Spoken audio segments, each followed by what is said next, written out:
I still remember that fateful night. The rain was pouring down, and I stepped out with a bag of trash, planning to get back inside quickly. The cold wind bit at my face, but a strange sound from the nearby dumpster stopped me in my tracks. It wasn't the howl of a stray cat or the wail of the wind. It was the weak whimpering of a tiny creature fighting for its life in the dark. My heart sank, and an inexplicable urge, as if pulled by an invisible thread, drew me closer. When I lifted the lid of the dumpster, I saw him, a tiny ball of fur, soaking wet and shivering, abandoned amidst the filthy trash. He was so young he hadn't even opened his eyes, his body ice cold and barely alive. A wave of both anger and sorrow washed over me. Who could be so cruel? Without a second thought, I tossed my bag aside, carefully scooped him up, and wrapped him in my coat. He was so incredibly light,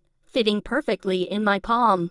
I ran straight home. The first week, a battle for survival back at my apartment. I immediately made a small nest for him out of blankets and towels to keep him warm. I rushed to get puppy milk formula, but he only nursed weakly. On the first day, he barely reacted, and his body temperature was dangerously low, leaving me too anxious to sleep. I just hovered over him, doing everything I could to make him comfortable. On the second day, the first miracle happened. After managing to drink a little milk, he fell asleep in my hands. The warmth from his tiny body spread, soothing the unease in my heart. Though still fragile, he showed clear signs of life. By the third day, I noticed his umbilical cord was inflamed. I quickly disinfected it with iodine. The vet told me to stimulate him to relieve himself, as he was too young to do it on his own. Everything was a struggle, but I refused to give up. Every day, I watched him, a mix of worry and boundless affection. The second week, the warmth of familiar. The fifth day, another beautiful thing occurred. My own dog, a gentle white husky named Pi, accepted him. Pi had always been a sweet but cautious companion, yet upon seeing the little pup, he voluntarily gave up his own blanket. The puppy snuggled into Pi, and they both fell into a deep sleep. The warmth wasn't just from the blanket, it was from Pi's unconditional love. By the seventh day, the pup began to treat Pi like his mother, constantly nuzzling him in search of milk.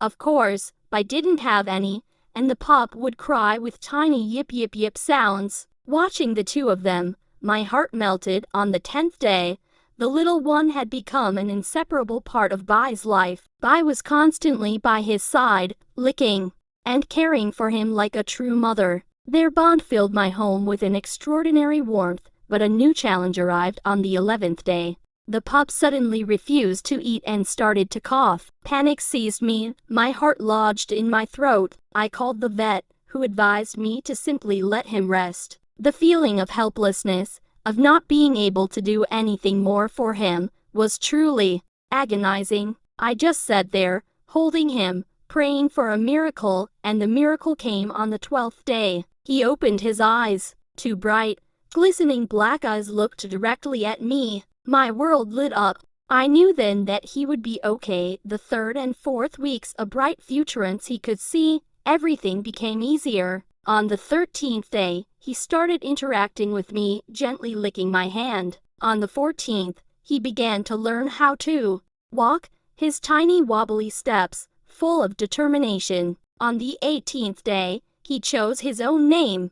I offered him a few names suggested by friends, and he nuzzled the one that said star. It felt right, it symbolized hope. I realized he was my own little lucky star. From then on, every day was a milestone. He made a new friend in my other cat, Hua, learned to use the litter box in just one day, and began to explore his big new world. There were moments when he'd have bad dreams, shivering and rolling off his blanket, which broke my heart. But soon after, I would find him curled up with Pi, a sight that was both comforting and incredibly moving. On the 30th day, 1 month after I rescued him, Star was so much bigger, healthier, and full of mischief. He had grown his first baby teeth, started eating kibble mixed with milk, and even learned to shake my hand in just one day. Watching him grow, I felt incredibly blessed. Star wasn't just a dog. He was a family member, a vital part of my life. I